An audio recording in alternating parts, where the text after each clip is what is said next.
Hello दोस्तों, आज की कहानी है अय्याज जिस्म का भाग 86। भरूच, गुजरात। रोजी का घर। कल रात को इस शहर से कर्फ्यू हट गया था।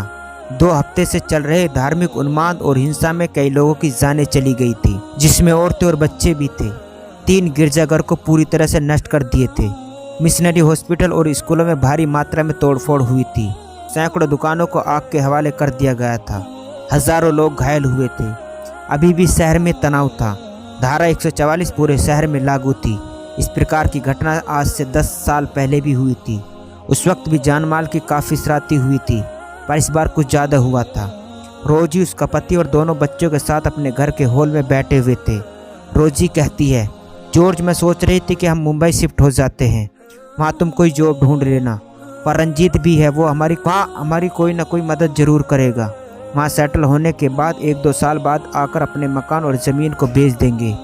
यहाँ रहे तो मारे जाएंगे। जॉर्ज कहते हैं, हाँ रोजी, मैं भी यही सोच रहा हूँ।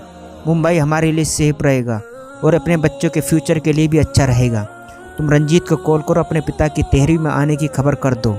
हम कल तुम्हें ज़रूरी सामान लेकर ट्रेन से निकल पड़ते हैं और वहाँ उनके घर रहकर बात कर लेंगे। और इस बीच मैं भी जॉब ट्राई कर लूँगा। मैं आज ही तत्काल टिकट ले लूँगा। मुंबई में कम से कम हमारे और बच्चों की जान तो बची रहेगी। रोजी रंजीत को कॉल लगाती है। अजीत मोबाइल स्क्रीन पर नाम देखता है। रोजी सिस्टर लिखा दिखाई देता है। अजीत रोजी को जानता था। वह अपने भैया को बताता है। रंजीत कहता है, कॉल रिसीव करके मेरे पास लाओ। तो मोबाइल पकड़े रहना, मैं बात कर लूँगा। अजीत वैसे ही करता है। रंजीत कहता है, हाँ दीदी बोलो, कर्फ्यू हट गया? रोजी कहती है, हाँ रंजीत, हट गया है। सभी लोग कल ट्रेन से आ रहे हैं, परसों मुंबई पहुंच जाएंगे। रंजीत उसके साथ हुई घटना को बताना नहीं चाहता था। कहता है, ठीक है, आ जाइए, हम लोग भी उसी दिन मुंबई पहुंचेंगे। इलाहाबाद में पापा के अस्थि विसर्जन के लिए आया हुआ हूं। कांटेक्ट में रहना, स्टेशन में कार भिजवा दूंगा, चिंता मत करना। रोजी कहती है, ठीक, आकर बाकी बातें करेंगे, कहकर कॉल कट कर देती है। अजीत फ़ोन हटा लेता है। तभी चित्रा अपने बच्चे को लेकर पहुँच जाती है। जमुना साथ में आ जाती है। बाकी लोग रात में हॉस्पिटल से कुछ ही दूर कार्तिक लॉज में 3 कमरा बुक करा लेते हैं और वहीं रेस्ट लेने चले जाते हैं। चित्रा अपने बच्चे को रंजीत को दिखाते हुए हंसती है और कहती है, रंजीत, तुम इसकी जान के पीछे पड़ गए थे। अगर मैं तुमसे बचते हुए नहीं भागती तो शायद ये मेरी गोद में न रहता। रंजीत भी हंसते हुए कहते हैं, हाँ वैसे लक्ष्मी अपार्टमेंट से भागते समय मेरे गुप्तांगों पर इतना जोर का प्रहार किया था कि आज भी वो दर्द याद आने से सिहर जाता हूँ। खैर छोड़ो पुरानी बातों को, अब हम अपने बेटे के साथ एक नई जिंदगी को जिएंगे। पिता की भी यही इच्छा थी। घर जाकर पहले तुम सब मिलकर 13वीं निपटा लेना। मुझे ठीक होने में कम से कम 2 महीने लग जाएंगे। डॉक्टर बता रहे थे, जब मैं ठीक हो जाऊंगा, चलने फिरने लगूंगा, तब हम दोनों को कोर्ट मैरिज कर लेंगे। अब कानूनी रूप से तुम्हें अपनी पत्नी स्वीकार करते हुए लोखंडे एंटरप्राइजेज के 30% के शेयर होल्डर बनाना है। पिता द्वारा खड़ी गई कंपनी है, इसलिए अजीत और मैं 30% और वनिता 10% की शेयर होल्डर होगी। पिता के नहीं रहने पर कंपनी को हम दोनों को हुई अपना वर्तमान टीम के साथ आगे बढ़ाना है। चित्रा कहती है, बस आपने मुझे और मेरे बच्चे अपना लिया, अब मुझे कुछ नहीं चाहिए। आप चिंता मत कीजिए। इस 1 साल के दौरान तुम्हें ज़मीन पर लाने के लिए मैंने तुम्हारी कई कंपनी का रिसर्च किया। अब अपनी कंपनी को कुछ ही सालों में कहाँ से कहाँ पहुँचा दूंगी कि सब देखते रह जाएंगे।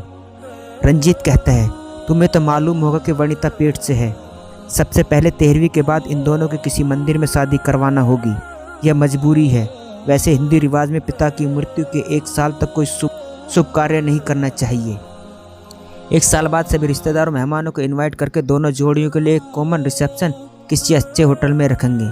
तभी वनिता, अभय, विनय, संध्या, आलोक, यामिनी और स्वाति आ जाते हैं। स्वाति और चित्रा एक दूसरे को गले मिलते हैं। स्वाति उसके बच्चे को गोद में उठाकर प्यार करती है और चित्रा को रंजीत द्वारा स्वीकार करने और बच्चे को जन्म देने के लिए बधाई देती है। मालती, उनका पति, लॉज से सीधे एयरपोर्ट दिल्ली की फ़्लाइट पकड़ने निकल गए थे। 10 बजे की फ़्लाइट थी। आलोक ने रात को ही उनका टिकट बुक करा दिया था। स्वाति रंजीत को जानती थी। वह फर्स्ट टाइम चित्रा के साथ जॉब के लिए इंटरव्यू देने आई थी। इसके बाद स्वाति आज उसे देख रही थी। स्वाति कहती है, जीजा जी, मैं स्वाति, चित्रा की सहेली, आप शायद मुझे भूल गए हैं। आपके ऑफिस में इंटरव्यू देने आई थी। रंजीत कहता, हाँ याद आ गया। मैं स्मार्ट लड़कियों को कैसे भूल सकता हूँ, पर मुझे तुम्हारी सहेली चित्रा की नज़र लग गई थी, नहीं तो तुम्हारा सिलेक्शन भी पक्का था। रंजीत मुस्कुरा देता है। संध्या रंजीत को रात में जो प्लान किए थे सभी विस्तार से बताती है। रंजीत एग्री हो जाता है। संध्या और आलोक रंजीत से मिलने के बाद सीनियर डॉक्टर्स इंचार्ज से मिलने चले जाते हैं। उसी समय डॉक्टर्स की टीम राउंड पर आ जाती है। रंजीत के सारे रिपोर्ट्स को देखते हैं। अबे डॉक्टर उसको बता देता है कि पेशेंट को मुंबई रेफ़र करवा कर ले जाने के लिए इंचार्ज से बात कर रहे हैं। डॉक्टर कहता है ओके कोई बात नहीं, पर मुंबई पहुंचते इनके हाथ और पैर का पक्का प्लास्टर करवा दीजिए। ठीक होने में कम से कम 2 महीने लगेगा। पैर में फ्रैक्चर थोड़ा ज़्यादा है। अबे कहता है ठीक है सर, हम लोग सीधे मुंबई के विनायक हॉस्पिटल ले जा रहे हैं। संध्या और आलोक आकर रंजीत को बता देते हैं कि हॉस्पिटल प्रबंधन रंजीत को कल सुबह डिस्चार्ज करके सीधा एम्बुलेंस में एयरपोर्ट छोड़ेंगे और जो ज़रूरी कागजात जो एयरपोर्ट अथॉरिटी को देने हैं वो भी साथ में भिजवा देगी।